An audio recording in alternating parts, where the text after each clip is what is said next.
Decía que gracias a Josep por la invitación, por la presentación, gracias a esta casa, que ahora ya le precede un gran prestigio y que cuando me invitaron pues acepté encantado, porque sé que además me lo han confirmado muchas personas, que me estoy dirigiendo a un público muy distinguido, muy refinado, y siempre es un placer suplementario el poder comunicar, compartir las ideas con personas así.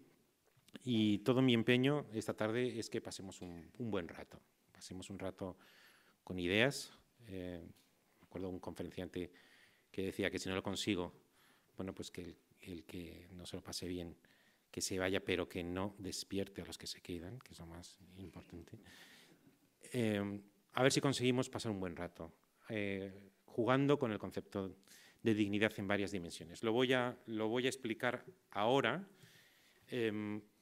pero necesito explicar cuál era la visión natural del mundo hasta el siglo XVII y XVIII.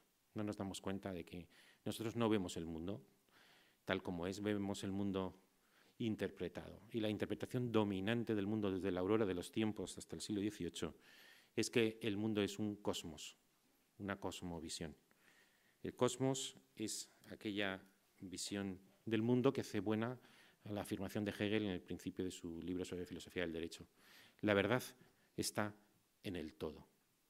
Esto quiere decir que el cosmos, el cielo, la tierra, el mundo supralunar, el cielo, el mundo sublunar, la tierra, con una cierta subordinación de lo sublunar sobre lo supralunar, la tierra sobre el cielo, componen un todo perfecto y las partes están subordinadas al todo.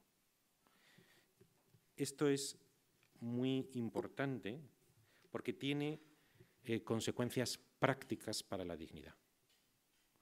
Incluso Platón, con su teoría platónica, que expresa que lo visible y lo sensible participa de un mundo que, siendo invisible, las ideas tiene más ser, tiene más realidad, tiene más seriedad. Ese mundo platónico, en la filosofía de Platón, no representa más que la transposición a conceptos de la cosmovisión premoderna, vigente hasta el siglo XVIII. Todo el mundo, hasta el siglo XVIII, es un mundo simbólico. Lo que vemos, lo que sentimos, lo que olemos, simboliza una realidad trascendente que, siendo invisible, sin embargo, posee más ser. Uno entiende en esta interpretación primaria del mundo, vigente hasta el siglo XVIII, una teoría que, si prescinde de la cosmovisión, no se entiende muy bien, y es la teoría medieval de los trascendentales del ser. Los escolásticos decían que el ser es necesariamente uno, bueno, bello, verdadero. Y uno dice, hombre, en mi experiencia el ser no es muchas veces ni bello, ni bueno, ni verdadero. Y claro, la teoría de los trascendentales, cosa que caí yo investigando sobre esto, antes no, se explica cuando la verdad está en el todo. En nuestra realidad cotidiana no es cierto aquello de que el ser es bueno, bello y verdadero, pero cuando uno abstrae de lo concreto y alza su mirada a la totalidad del mundo, entonces ahí sí puede pensar que el cosmos lo es. Y fijaos, esto tiene una consecuencia directa con la dignidad, porque si pensamos que la verdad está en el todo y que interpretamos el mundo de modo que las cosas son elementos subordinados a la belleza, a la bondad y a la perfección de ese todo, ocurren dos cosas. Lo primero es que los individuos que componen ese todo tienen una dignidad no propia, sino una dignidad participada. Y la segunda consecuencia es que la muerte propiamente no existe. Porque indudablemente los hombres y las mujeres antes del siglo XVIII se morían. Pero se morían, la muerte de estos individuos, peor para ellos, duelo quizá para sus familiares, era un accidente sin importancia que no menoscababa ni un poquito la majestad, la belleza, la verdad, la profundidad, la grandeza de ese cosmos. Así que la muerte era una anécdota que no iba en detrimento de la majestuosidad, la belleza y la verdad del cosmos. Quizá algunos acordéis de que Karl Jaspers, el filósofo alemán, confeccionó su teoría del tiempo axial, del tiempo eje. Él señaló en uno de sus libros que en torno al siglo VII-VI a.C., la cultura experimentó un cambio que se podría traducir en un salto, en un mayor grado de conciencia. Señalaba a Confucio en China, Buda en India, los profetas israelíes y el nacimiento de la filosofía en Grecia. Y dijo, ese es un tiempo axial, un tiempo eje. Bueno, en mi opinión, en la historia de las ideas del mundo, ese tiempo eje, siglo VII, VI antes de Cristo, fue un cambio importante en la dirección de mayor conciencia de la humanidad, pero fue un cambio dentro de un mismo sistema. Fue una transformación en el seno de la cosmovisión. El verdadero tiempo eje en la historia de la cultura universal tuvo lugar en el siglo XVII y XVIII, con la Ilustración y el Romanticismo. Porque allí se operó la transformación más grande que ha visto nunca en la historia de la cultura. Y es que un elemento de ese cosmos, que podía ser quizá el centro del mundo, que podía ser el príncipe de la creación, pero que en todo caso era siempre una parte de un todo que le trascendía, un elemento de ese mosaico se emancipa y se convierte en nueva totalidad. Asistimos a la gestación de la subjetividad moderna, una nueva totalidad emancipada del cosmos primigenio. La realidad ya no está en el todo. La realidad no es esa cosmovisión física y eterna, donde no existe la muerte. La nueva realidad sustantiva, creadora, fundadora, es el yo moral y mortal. Entre el siglo XVIII y XIX, con la conciencia romántica, esa dignidad ya no es una dignidad participada, sino una dignidad genuina, inmanente al yo, un yo autoconsciente que se descubre a sí mismo como individuo irrepetible, único, supremo, definitivo y final estadio en la evolución de la vida, vida elemental, vida compleja, vida humana, vida finalmente individual, en el proceso de la historia de la evolución de la vida. Y claro, luego voy a volver sobre esto. Si esto ocurre a este individuo que se descubre a sí mismo, casi se embriaga de su propia dignidad, descubre con asombro que la realidad absoluta, la realidad definitiva, el individuo muere. Así que se inventa la muerte por primera vez en la historia de la cultura con su absoluta seriedad. Y hace ahí una paradoja que voy a desarrollar en los siguientes apartados, y es cómo es posible que alguien con esa dignidad de origen esté destinado, sin embargo, a una indignidad de destino, que es el sepulcro. Este es el momento en el que yo quiero insertar la reflexión sobre la dignidad y el origen de la subjetividad moderna. La palabra dignidad se ha usado históricamente de una manera coloquial. No es como otras palabras de la jerga filosófica que ha sido construida por un selecto grupo de iniciados en la codificación lingüística, que a veces es la filosofía, sino que la dignidad es una de esas palabras que es moneda corriente, uso habitual de los hablantes, y no es extraño que los que se han empeñado en escribir una historia de la dignidad en realidad no hayan escrito una historia de la dignidad, a mi juicio, sino en la mayoría de los casos han escrito una historia de las veces que aparece la palabra dignidad en diferentes escritos. Y entonces, bueno, pues Cicerón utiliza a veces la palabra dignidad, otras como honestum o decorum, que más o menos son sinónimos. Pico de la Mirandola, la famosa Oratio, que hoy llamamos oración sobre la dignidad, pero que en él no la llamó de la dignidad y que solamente le dedica los primeros párrafos de su famosa meditación. Y finalmente Kant, que tampoco le concede una centralidad a su pensamiento, pero que es una especie de comodín que le sirve para ahondar en la nueva subjetividad. Él distingue, como sabemos, entre dignidad y precio.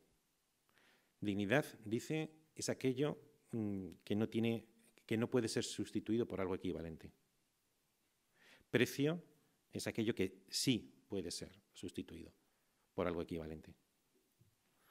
Así que el delito supremo contra la dignidad será tratar a los seres que tienen dignidad con el tratamiento que es debido solo a los seres que tienen precio. El delito contra la dignidad es, por tanto, la cosificación, la instrumentalización. La subjetividad moderna, emancipada del cosmos primitivo, constituida en nueva totalidad fundante y autorreferente, toma conciencia de su dignidad infinita, no sustituible nunca por nada equivalente porque es insustituible. Y es entonces cuando se produce ese cambio que hace época, que he anticipado antes. Fijaos, en Aristóteles, cuando uno abre la Política de Aristóteles, en uno de sus primeros párrafos se dice algo que es muy de sentido común. Nos parecería a todos hoy muy de sentido común. Dice, la parte está subordinada al todo. Y de la misma manera el ciudadano se subordina, los intereses particulares del ciudadano se subordinan a los intereses generales de la polis. El interés particular cede ante el interés general. Esto parece que tiene pocas dudas. Bueno, pues la gran novedad de la modernidad y la conciencia de la dignidad infinita del yo moderno convierte esta fórmula en incompleta, no en falsa, pero sí en incompleta. Porque viene a decir, el interés particular cede ante el interés general, pero el interés general cede ante la dignidad individual. Y esto es nuevo. Esto no había ocurrido en los pueblos primitivos, en Grecia, en Roma, en la Edad Media, en el Renacimiento. Esto es radicalmente nuevo, esta especie como de suplemento en la fórmula que es hijo directo de la conciencia que de subjetividad ha tenido cuando se ha emancipado del todo cósmico. Se puede formular como un principio antimayoritario. Todo el mundo entiende que la mayoría puede más que la minoría. Pues el milagro de la dignidad es un milagro, si queréis, antiintuitivo, según el cual la dignidad, la minoría cede ante los intereses prioritarios de la mayoría, pero la mayoría cede ante la dignidad, que es resistente a todo. Esta es una de las definiciones que propongo en mi libro, la dignidad como resistencia. Resistencia también al interés general. Resistencia también al bien común. Resistencia a cualquier valor colectivista que tenga como fundamento el sacrificio del yo. Del yo en cuanto poseedor de una dignidad infinita. Así que la primera definición sería la dignidad como principio contra o anti-mayoritario, porque todo hombre o toda mujer, por el hecho de serlo, posee una cualidad diamantina resistente a cualquier intento de instrumentalización o cosificación, incluso ante los intentos de la mayoría. Y otra manera de formular esto es que la dignidad enuncia o encierra en su seno un principio anti-utilitario. Todo el mundo entiende, como diría Bentham, los utilitaristas, que debe prevalecer el interés o la felicidad del mayor número, que debemos siempre atender a lo que favorece el progreso colectivo o la mayor rentabilidad. Así que, y esta es la segunda definición que propongo en el libro sobre la dignidad es lo que estorba. ¿A qué estorba? Pues estorba a veces el progreso, lo detiene, lo lentifica, estorba la felicidad del mayor número, estorba la lógica de la rentabilidad o del precio. Porque lo propio de la dignidad, que sería algo así como el resumen o compendio de un programa de dignificación, sería sustituir la ley del más fuerte, que rige en la naturaleza, por la ley del más débil, que es la que rige en la civilización humana. No se trata solo de tener vida, sino de vida humana, una vida digna de ser vivida.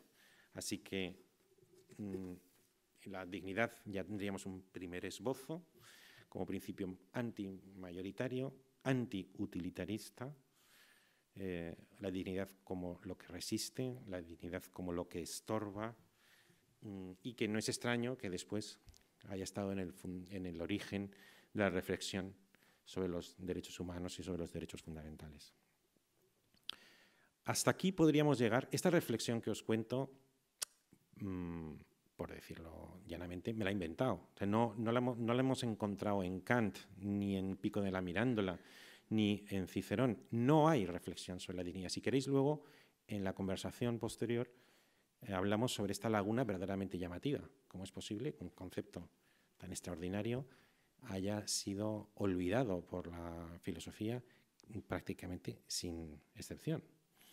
Y lo interesante es que si en la mayoría de los casos son los expertos en las palabras los que llenan de contenido de palabra a una palabra, la convierten en fascinante, la convierten en hechizante, la convierten en una palabra con un magnetismo, una capacidad de hipnosis tal que luego vienen los revolucionarios y hacen la revolución en su nombre, como por ejemplo en el nombre de la igualdad, la libertad o la fraternidad. Si alguien hizo algún día una revolución en nombre de la igualdad, la libertad o la fraternidad, fue porque hubo antes escritores que llenaron de contenido fascinante, magnético, esas palabras que también habían sido de uso común antes, pero que no tenían ese contenido. Así que lo normal en las revoluciones es que una minoría, expertos en las palabras, creadores de metáforas, creadores de contenidos, llenen de contenido esa palabra y luego hagan la revolución en nombre de ella. Aquí ha ocurrido lo contrario. Aquí lo que ha ocurrido es, también por causas que si queréis luego reflexionamos, en el siglo XX se ha hecho una revolución en nombre de la dignidad sin que los pensadores, los escritores, los filósofos hayan trabajado en el concepto de la dignidad. Lo que ocurrió en el siglo XX, de manera colectiva, es que se produjo una democratización universal del concepto de dignidad, porque incluso en Cicerón, en Pico de la Mirándola o en Kant, la palabra tenía resabios aristocráticos. Porque la dignidad en la historia premoderna, aunque Kant por supuesto ya no es premoderno, pero está en los umbrales de uno y de otra época, todavía la dignidad es un concepto que se usa para enunciar algo distintivo. Dignidad, algo que tiene dignidad frente a la que no lo tiene o que la tiene menos. Y Cicerón hace residir la dignidad en la racionalidad. Pico de la Mirándola lo hace en la libertad, una especie de autopoiesis, de autocreación. Kant la hace residir en la moralidad. Y aunque no lo dicen, expresamente se deduce de manera concluyente que ellos esperan de quien tiene dignidad un comportamiento acorde a la dignidad de la que son poseedores. Un comportamiento racional, en el caso de Cicerón, un comportamiento de una libertad bien utilizada, en el caso de Pico de la Mirándola, o un comportamiento suficientemente moral, en el caso de Kant. Lo interesante del siglo XX es que desborda estos presupuestos que todavía conservan algunos resabios aristocráticos y los homogeneizan, los igualan, los universalizan. Algo así como no tanto como un rebajamiento de la dignidad, sino como una democratización de la aristocracia, una aristocracia de masas, una aristocracia universal. Todo hombre y toda mujer, por el solo hecho de serlo, están dotados de una dignidad infinita,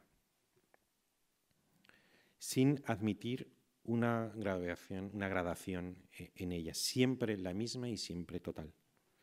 Como me gusta citar, porque creo que compendia muy bien el pensamiento de la democratización de la dignidad a la que me estoy refiriendo, Juan de Moirena, uno de los seudónimos de Antonio Machado, dijo en un momento memorable: nadie es más que nadie.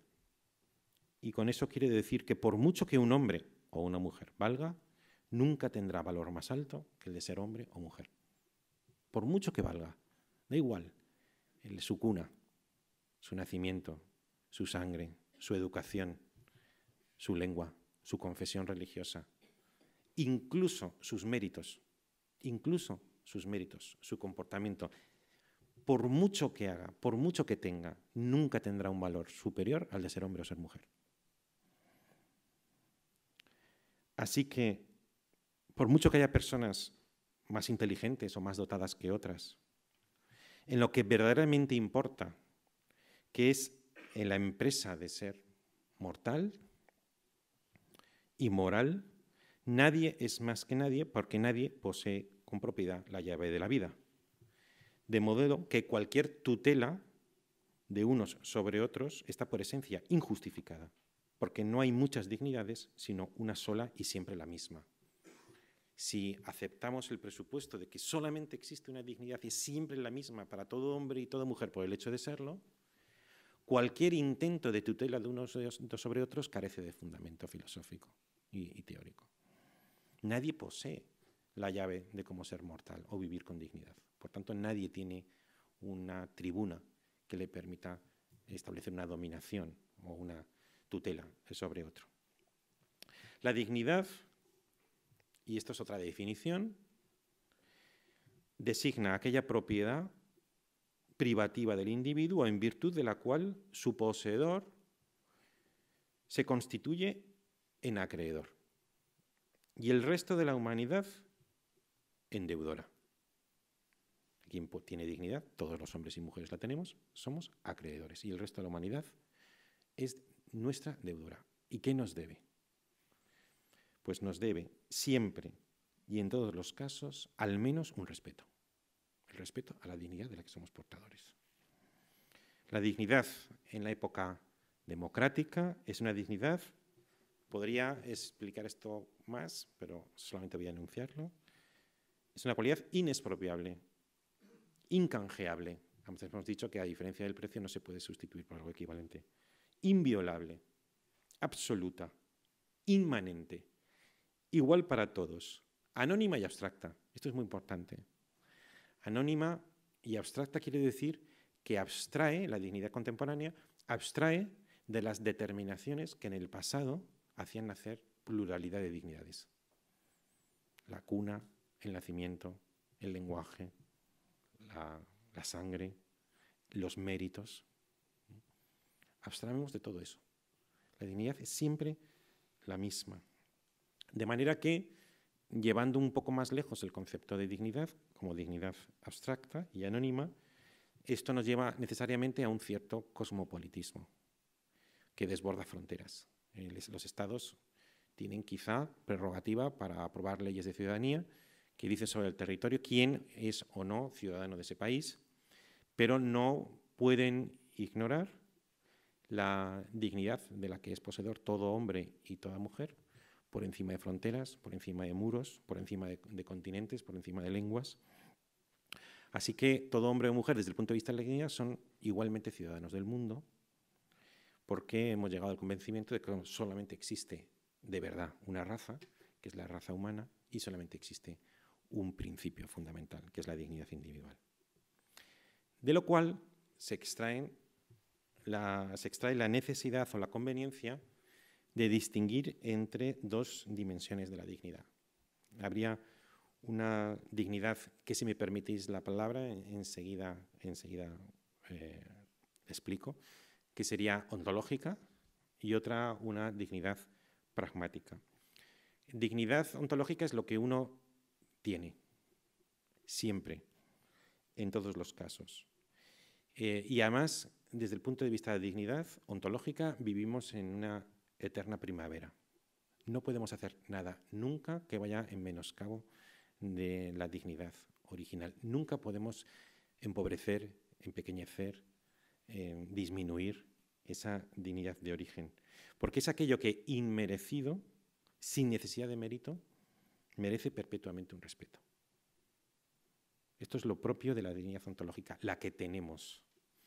Distinta de la dignidad ontológica, y a veces se produce en la conversación un pequeño malentendido, porque no se distingue bien entre la dignidad ontológica que tenemos de la dignidad pragmática, y es el uso que hacemos en nuestra libertad de esa dignidad de origen. Y esta es la segunda dimensión.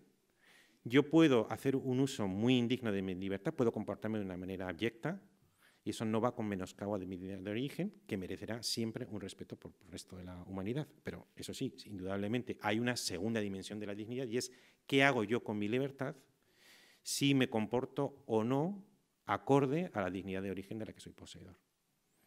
Esto ya tiene que ver, por tanto, con un lado pragmático, activo.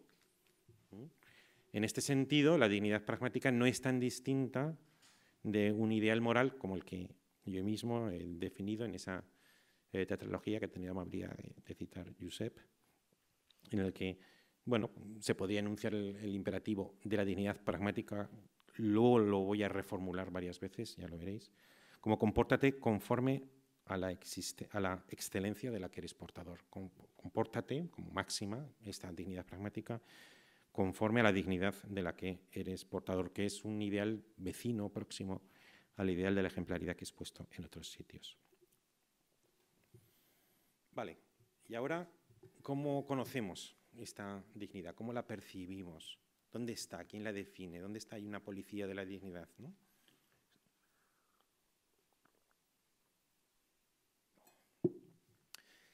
Sobre las virtudes morales, ¿qué es lo justo? ¿Qué es lo valiente? ¿Qué es lo honesto? ¿Qué es lo decente? La virtud moral tiene la peculiaridad de que, a diferencia de las virtudes de las verdades científicas, no se conocen normalmente por un proceso de abstracción ni de investigación. Si yo quiero explicarle a mi hijo qué es la valentía, no le remito a un libro, ni a la Wikipedia, ni al diccionario, sino que utilizamos lo que en castellano se llaman los deícticos. Mira, esto que estás viendo es un comportamiento valiente o un comportamiento cobarde, porque la moral se aprende cuando se hace intuible, cuando se presenta a la intuición. Y así es como entramos en el conocimiento de lo que es lo justo, lo decente o lo bello, o, con mucha frecuencia también, lo contrario. El bien no se impone, al bien se invita. De manera que es muy difícil obligar a alguien a ser virtuoso o ser bueno. Y que la moralidad sabe que el modo de difundir toda virtud es una invitación a su generalización. Se enuncia, se invita, se propone, pero no se exige. Dentro de los valores que podríamos llamar morales, la dignidad, sin embargo, tiene un carácter propio. Y es que si la mayoría de los valores se aprende a través de cuando se propone a la intuición, cuando se hace intuible, sin embargo, lo peculiar de la dignidad es que en la mayoría de los casos se conoce en grado de ausencia. Conocemos la dignidad en la mayoría de los casos por escándalo y por asco, o por un asco escandalizado o un escándalo asqueado. Conocemos la dignidad normalmente por la repulsión que nos produce su atropello y su violación. Antes he dicho que la dignidad es inviolable. Y es un dato de experiencia que esa dignidad inviolable se viola 300 veces al día. Así que es aquello que es inviolable que se viola 1000 veces al día. Pero hay una diferencia entre antes y después.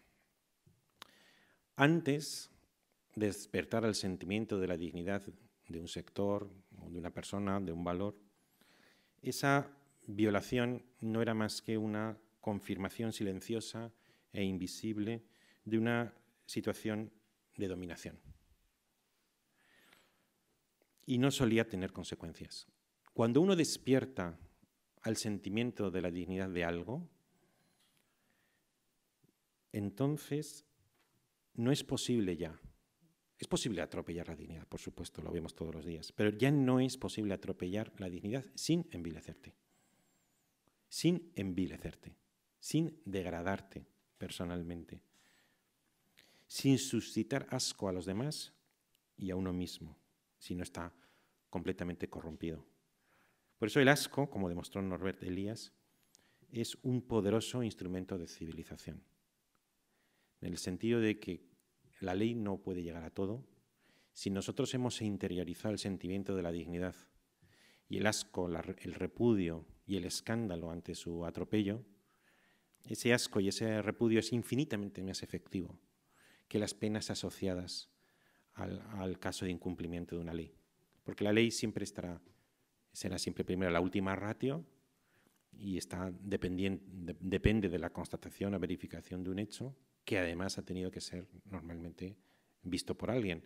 Mientras que la gran virtud del asco es la interiorización del reproche. Y el modo en el que despertemos el sentimiento de la dignidad de alguien o de algo, por supuesto que se puede volver a violar, pero ya no puedes hacerlo sin envilecerte ante los demás y ante uno mismo. Podría poner 1000 ejemplos. Luego, si queréis, en la conversación podemos ahondar, si os apetece, un poco más sobre ello. Pero fijaos las novelas del siglo XIX, por ejemplo. El estado de la mujer, el estado del obrero, del niño o del preso por deudas. Hoy, quien tiene deudas, si es un asunto civil, pues no va a la cárcel, solamente en asuntos penales, lo que tiene relevancia penal. En aquel entonces no, no pagabas un préstamo, ibas a la cárcel. Durante miles de años, una mujer era esclava en la época romana, o era una sierva, y era inherente a su condición, no recibía ese nombre, por supuesto, el poner su cuerpo a disposición del señor, del amo, y sin embargo lo que hoy consideramos una violación no se considera una violación porque no habíamos atribuido dignidad a ese cuerpo. La mujer en el siglo XX, sobre todo en el siglo XX, con todas las dificultades que es conocido, no quiero meterme en un laberinto, pero con todas las dificultades que conocemos, recupera el sentimiento de dignidad, de la integridad de su cuerpo y, por supuesto, desgraciadamente, a veces es violada, pero ya no puede hacerlo sin degradarse ante sí mismo y ante la sociedad y ante la víctima. La literatura, a veces he dicho que la literatura, a lo mejor alguien me ha oído alguna vez aquello de que la ética es sobre todo una cuestión de imaginación, porque con la imaginación nos ponemos en el lugar del otro. Por eso son tan importantes los periodistas que nos hablan todo el rato de casos que no son los nuestros, pero también de la literatura, que nos obliga a ejercitar la imaginación y ponernos en el lugar del otro. Así que la novela, por ejemplo, realista del siglo XIX fue un instrumento básico para que con esa velocidad, que no es la velocidad del periodismo, que es una velocidad supersónica, sino con una velocidad que es la de la temperatura moral, de los sentimientos morales, que es una velocidad geológica y lenta, la literatura del XIX sirvió para ponernos en el lugar del niño que trabajaba 18 horas al día, del trabajador, del obrero, que trabajaba 7 días a la semana, de la mujer, que era prostituida, aunque a veces ni siquiera recibía ese nombre, del preso, de tantas otras personas en situación de vulnerabilidad, y que a lo mejor esa novela produjo durante algún tiempo un sentimiento de asco. Pasados 10 años, 20 años, 30 años, 50 años, es que asco colectivo se convirtió en intolerable y acaban redundando en reformas sociales, en reformas legislativas. Dignidad. ¿Cómo estamos de dignidad? Bueno, seré un poco esquemático, ya son las 7:05. He defendido en sitios reiteradamente aquello de que hemos progresado tanto en lo material como en lo moral. Yo no soy optimista, ahora me preguntaba una periodista, ¿usted qué es optimista? Yo no me considero optimista, yo rehuyo la etiqueta de optimista porque por optimista entiendo a alguien que proyecta hacia el futuro toda clase de bondades y yo del futuro no sé nada. Y es más, a la altura de mis casi 55, más bien estoy convencido de que vivimos en unas arenas movedizas y que no hay conquista segura. Todo lo que edificamos, lo edificamos sobre un terreno frágil. Cualquier progreso es irreversible y no tengo ni idea de lo que va a ocurrir en el futuro. Ni soy optimista ni soy pesimista. Más bien asumo la incertidumbre de la historia. Pero cuando echo la mirada atrás, creo que es objetivo decir que se ha progresado no solo materialmente, que es bastante obvio y difícilmente refutable, el progreso en todos los aspectos en los últimos 1000 años, 500 años, 100 años, 50 años, 25 años, sino, y esto es lo que suele generar resistencia, hemos progresado moralmente. Ha habido un progreso en la dignificación del humano, sobre todo en Occidente. ¿Cómo se constata eso? Bueno, antes decía que la dignificación, entre otras cosas, es una sustitución de la ley del más fuerte por la ley del más débil. La ley del más fuerte, que rige entre los animales, por la ley del más débil, que es cierto, que lentifica, estorba, resiste el progreso, lo hace más lento, y quizá la rentabilidad también, pero aun cuando avancemos más lento, avancemos con mayor dignidad. Eso sería el propio. Entonces es cuando, quizá alguien me lo haya oído, lo he repetido muchas veces, aquella pregunta de en qué otra época te gustaría vivir. Y entonces aludo a los sectores justamente más vulnerables, conforme a la ley del más débil. Conforme a la ley del más débil, interpelo a los sectores más vulnerables, al pobre. ¿Dónde le gustaría, en qué otra época le gustaría vivir si fuera pobre? Si tú fueras pobre, o si fueras un enfermo físico, o si fueras un enfermo psicológico, o tuvieras algún tipo de hándicap, lo tuviera tu hijo. ¿En qué otra época te gustaría vivir si fueras mujer?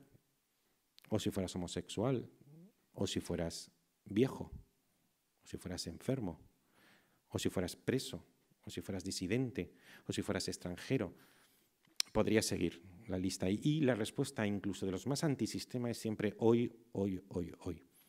Esto, creo yo, es una prueba de que se ha producido un progreso sin precedentes en Occidente, compatible con el nefasto en algunos aspectos capitalismo, pero haciéndolo compatible, capitalismo-precio, dignificación-dignidad, se ha producido un proceso en Occidente de un progreso incuestionable en lo material, más vida, más años, más expectativa, más salud, más bienestar, índice económico en todo tipo de más paz, como sobre todo moral. Y aquí lo interesante que quería destacar delante de vosotros, que es una paradoja, o quizá no. Vivimos en el mejor momento de la historia universal y, sin embargo, quizá nunca antes ha cundido tanto el descontento. Creo que es lo que yo le reprocho a los llamados optimistas, que solamente destacan el primer aspecto y se olvidan del segundo. Creo que define mejor nuestra época como una época que ha sido capaz de un gran progreso, pero al mismo tiempo cunde por todas partes el descontento, el hastío, el malestar de la cultura. ¿Y por qué? Pues bueno, una de las razones, hay más, una razón la voy a comentar ahora, pero una de las razones es porque a mayor sentimiento de la dignidad, mayor son los atropellos contra la dignidad. La esclava de la época romana no sentía ningún atropello a la dignidad. La mujer que es consciente de la integridad de su cuerpo sí experimenta un atropello a su dignidad. En consecuencia, a mayor progreso del sentimiento de la dignidad, se multiplican las causas de sus atropellos y, por tanto, de su escándalo y de su asco y, por tanto, de su descontento. Y ahora querría trasladar la reflexión de un aspecto más ético público de la dignidad, dar un salto a la dimensión íntima y personal de la dignidad, que ya lo había esbozado brevemente al principio. Y es, ¿qué efecto tiene la dignidad desde el punto de vista individual? Porque a mi juicio, por lo menos, así lo argumento en el capítulo 2 del libro, la dignidad tiene un efecto de descentramiento del individuo, creándole al individuo moderno, a la subjetividad moderna, por eso os decía que iba también a contestar ahora algo sobre el descontento, un sentimiento de incomodidad hacia su paradójica naturaleza. A la rosa le gusta ser rosa. Al águila le gusta ser águila. Pero al hombre o a la mujer, el hombre o la mujer no acaba de adaptarse del todo a su papel de hombre o de mujer en el gran teatro del mundo y experimenta un extrañamiento insuperable, una esencial inadaptación. Me preguntas, ¿cuál es la finalidad evolutiva? ¿Cuál es la ventaja evolutiva de la conciencia del hombre, de la mujer y del hecho de que sepan que van a morir? ¿Por qué la naturaleza crea un individuo atípico, inadaptado, extraño, que tiene conciencia de su propio destino funerario? Y es entonces cuando uno comprende que hay un delito, no como el de Calderón, el delito de haber nacido, sino más bien yo diría el delito de morir, el delito ontológico de la muerte. Y en mi opinión, la muerte es un delito contra la dignidad de las personas, porque antes, ¿os acordáis? Hemos definido el delito contra la dignidad o el delito de indignidad como la conversión de las cosas que tienen dignidad en cosas que tienen precio, en la cosificación. Pues si lo pensáis, esto es algo que le di de vueltas después de publicar el libro y que aquí Jordi me va a publicar dentro de poco la tercera edición, y en la tercera edición añado esta reflexión que se me había escapado en la primera, y es que en el fondo la muerte es la conversión de un individuo en cosa, en cadáver. Así que, si lo pensáis, es la mayor cosificación, es una monumental cosificación. Así que sería la consumación en grado máximo del delito de cosificación. La naturaleza, que crea piedras, que crea insectos, que crea bichos, crea ratas, crea águilas, crea flores, crea esa delicadeza preciosa y única, que es el individuo dándole un estatus completamente distintivo del resto de los seres existentes, con esa conciencia de su propia muerte, haciendo del individuo, como antes se ha anticipado, el último y definitivo estadio en la evolución de la vida. Es la forma suprema, la expresión suprema de la vida, que es la individualidad, la subjetividad moderna, pero luego comete la incongruencia máxima de darle a esa obra suprema, que es la individualidad, el mismo tratamiento que al mosquito. Esto no tiene sentido, esto es una chapuza. Esto se mejora con un poco de imaginación. Y eso hace que el hombre, que la mujer, que el yo moderno, al yo moderno le sea consustancial una incomodidad, una inadaptación, un extrañamiento. Y que el cosmos, que durante mucho tiempo, durante largos siglos, desde la aurora de los tiempos, fue un lugar hospitalario, nutricio y proveedor, con el devenir de la subjetividad moderna se haya convertido en un mundo esencialmente injusto. Y ahora añadiría casi en un mundo delictivo para el sujeto, lo cual no es extraño, lo cual hace que no sea extraño que tenga un malestar estructural. Y tampoco es extraño que el yo moderno vaya en búsqueda de sentido. Digáis, hombre, el sentido de la vida. El concepto de sentido de la vida es radicalmente moderno. Los egipcios no buscaban sentido de la vida, de verdad, ni los griegos, ni los romanos. Era demasiado evidente que el sentido de su vida era estar a la altura del estatuto de derechos y obligaciones inmanentes a la posición que ocupaban en el cosmos. A lo mejor era ser hombre o mujer, ser cristiano o ser pagano, desarrollar una labor, estar en su territorio. Cuando el hombre, la mujer, se emancipa del todo cósmico y se convierte en una totalidad, dotado de una dignidad infinita de origen y abocado a una indignidad de destino, que es la muerte, entonces cuando no entiende nada y va por los mundos buscando sentido. La búsqueda de sentido se produce justamente cuando deja de ser evidente, que es lo que ocurre con el giro de la subjetividad moderna. Entonces tenemos a este individuo extrañado, inadaptado, escindido, incómodo, y todo eso obliga a que desarrolle un arte de vivir que le permita vivir en paz consigo mismo y con su entorno. Y en el capítulo 2 del libro trato de definir con la mayor precisión posible qué entiendo por arte de vivir para esa subjetividad moderna, con esa doble función de la dignidad como algo de absoluto de origen y dignidad delictiva de destino. Y ahí digo que el arte de vivir se compone de dos elementos. Es como una copa que tiene dos ingredientes y que le hacen justicia al carácter paradójico, aporético, es una aporía, un antagónico de la naturaleza humana. Y es el hecho de que los hombres y las mujeres somos seres absoluta y totalmente únicos y al mismo tiempo prescindibles. El individualismo pone el acento en el que somos únicos. El colectivismo en que somos completamente prescindibles. Lo cierto es que lo somos las dos cosas al mismo tiempo y con igual legitimidad.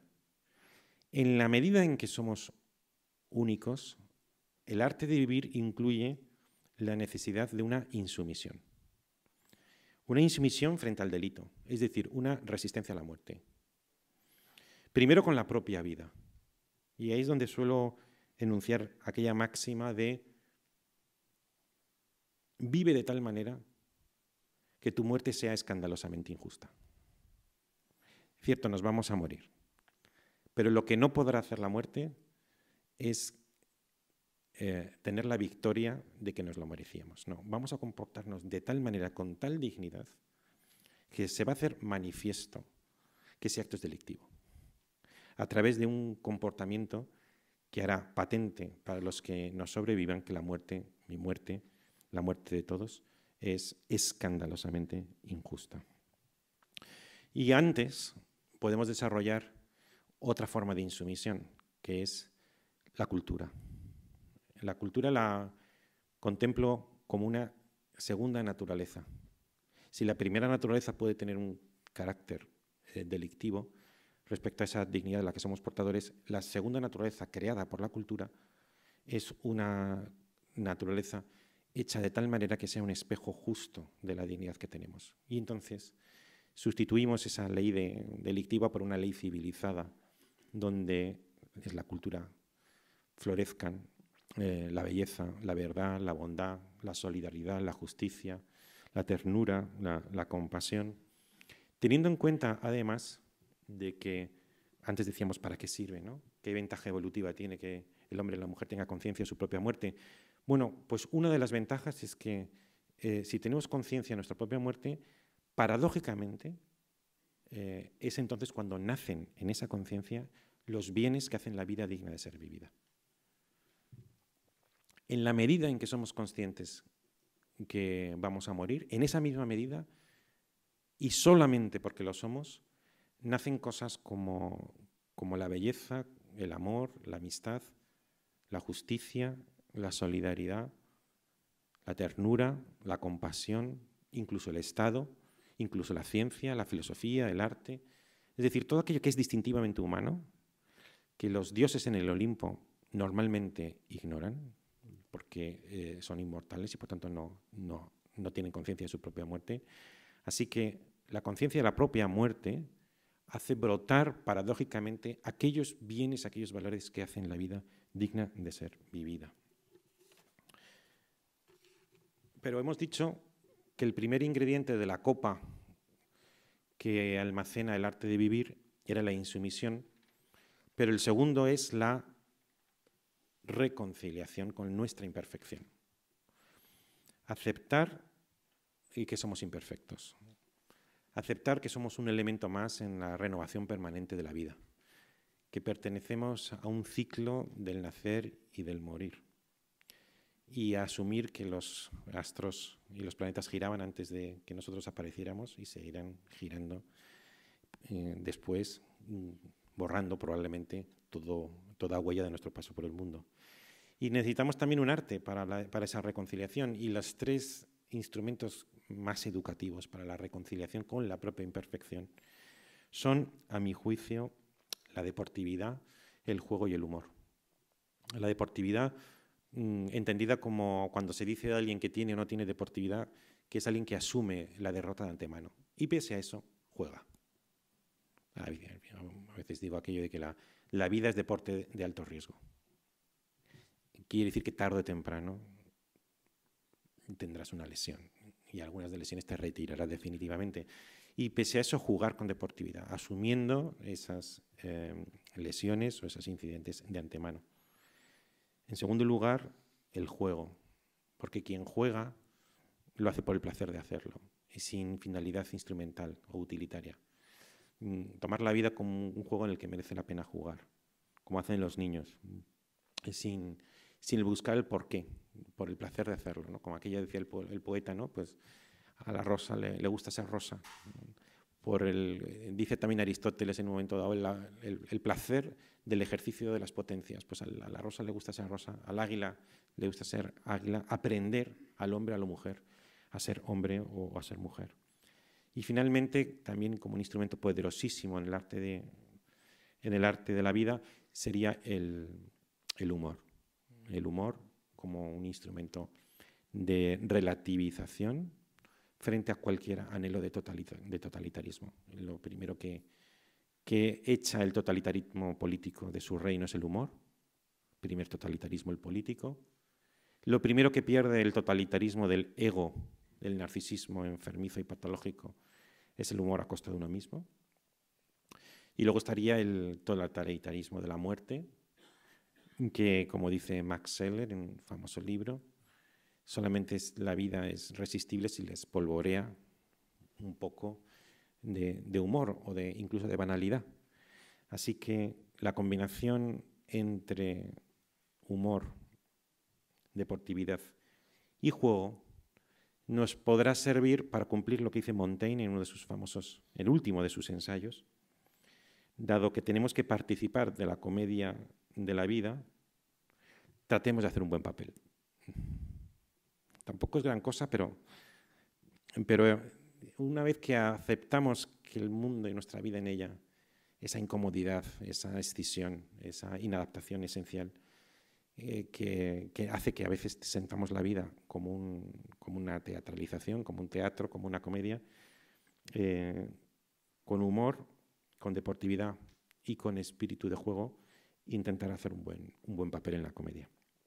Y voy a terminar con el último apartado, que es tratar de llevar el concepto de dignidad a que sea con solamente una palabra, o luego viene lo más divertido, que yo creo que es la conversación, hacia del aspecto en el que ha sido considerada la dignidad hasta ahora, que es un aspecto individual, como si viviéramos en la isla de Robinson, pero lo cierto es que ese hombre o mujer dotado de una dignidad infinita sale a la calle y se roza y se choca con otros hombres y mujeres dotados también de una dignidad igualmente infinita. Así que viene el problema de la dignidad y la socialización.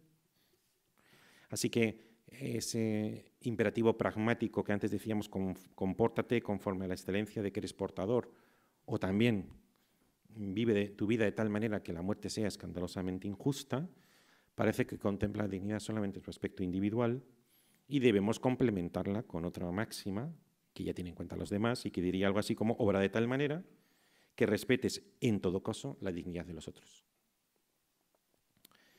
En esta nueva edición que va a salir dentro de unas semanas o cuando sea, cito a Margalit en un libro que ya tiene casi 20 años o 25, La sociedad decente, en donde él distingue, este profesor israelí, luego radicado en Estados Unidos, él distingue entre la sociedad decente, propiamente, caracterizada por tener unas instituciones que no humillan al ciudadano, y diréis, hombre, tampoco es pedir mucho. Bueno, una sociedad en la que instituciones no humillen, ya, según él, sería una sociedad al menos decente.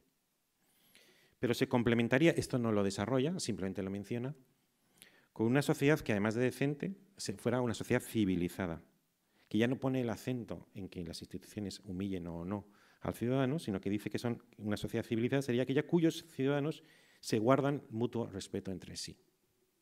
Eso me resultó interesante para mi propio tema. A estos ciudadanos que conviven ya no les basta con un arte de vivir, sino que necesitarían algo así como un arte de convivir que les sirvan a unos y otros para asentar la concordia bajo un gobierno común, lo que implica conciliar el respeto que se debe a mi dignidad con el respeto que se debe a la dignidad de los otros. Desde el punto de vista de la subjetividad, de la historia de la subjetividad a partir del siglo XVIII, no voy a insistir sobre esto porque me llevaría un poco lejos. A mi juicio hay dos grandes momentos. La sociedad hoy, la sociedad de masas, vive como si solamente se hubiera producido el primero. Para mi juicio, en las aguas subterráneas ya se está preparando el segundo. El primero es el individualismo exaltado. Cuando nació la subjetividad moderna, tuvo una cierta embriaguez, una sopla borrachera de su propio descubrimiento, y sobre todo con el romanticismo, todos somos hoy hijos del romanticismo, hasta el punto de que ya el romanticismo, a mi juicio, se ha convertido en una cultura de masas bastante vulgar.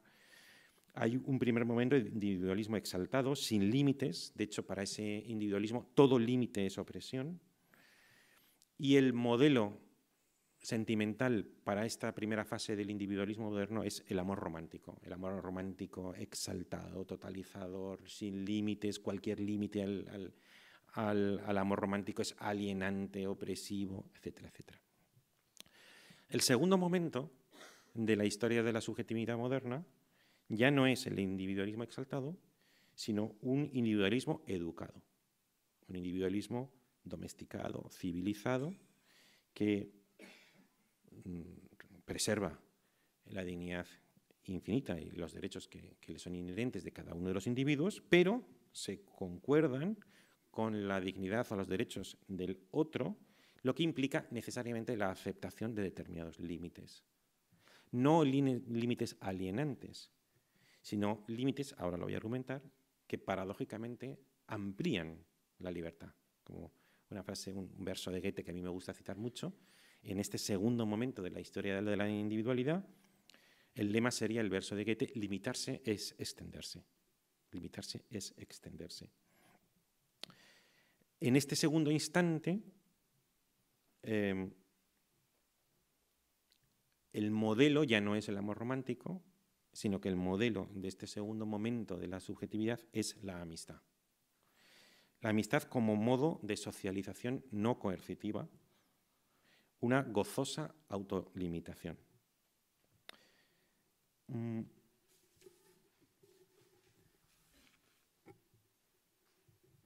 Que no restringe, sino que amplía y enriquece la libertad. Fijaos, voy a poner un ejemplo de código social, que como código social, para la primera versión del romanticismo, el embriagado, el borracho, sería necesariamente, como todo código social, limitativo y por tanto opresor, y sin embargo todos sabemos que este código social amplía infinitamente, enriquece y eleva la condición humana. Me refiero al código social lingüístico, al lenguaje. El lenguaje, el logos que indica discurso, palabra, comunicación, concepto. Para utilizarlo uno tiene que aprender y aceptar determinadas reglas que limitan su espontaneidad bárbara. Para los bárbaros, para los griegos, eran los que no sabían hablar griego y ellos entendían que simplemente balbucían, ba. Por eso le llamaban bárbaros.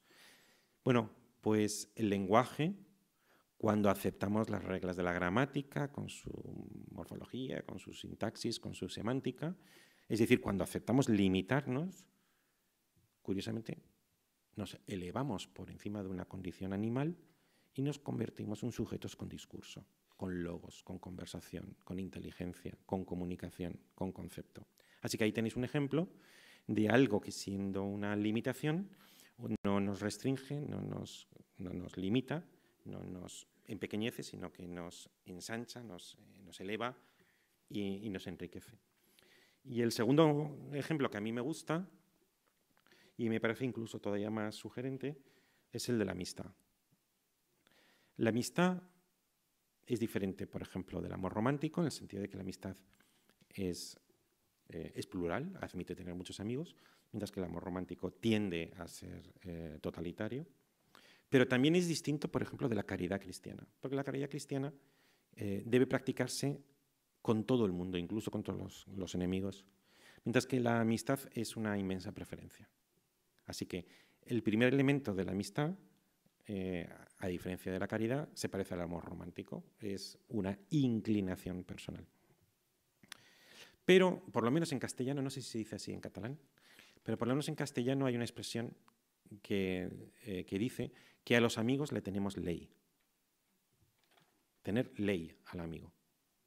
Es decir, que esa inclinación, con el paso del tiempo, va generando una complicidad, una lealtad, una solidaridad, un compañerismo que obliga, como una ley.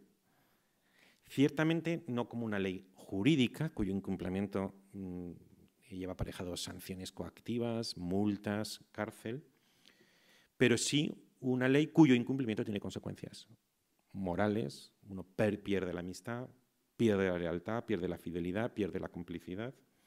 Así que ese nudo es un nudo que nace en la inclinación, pero que es un nudo que ata. Y ese nudo que ata, paradójicamente, te introduce en un reino de riqueza, de belleza, que es justamente la amistad.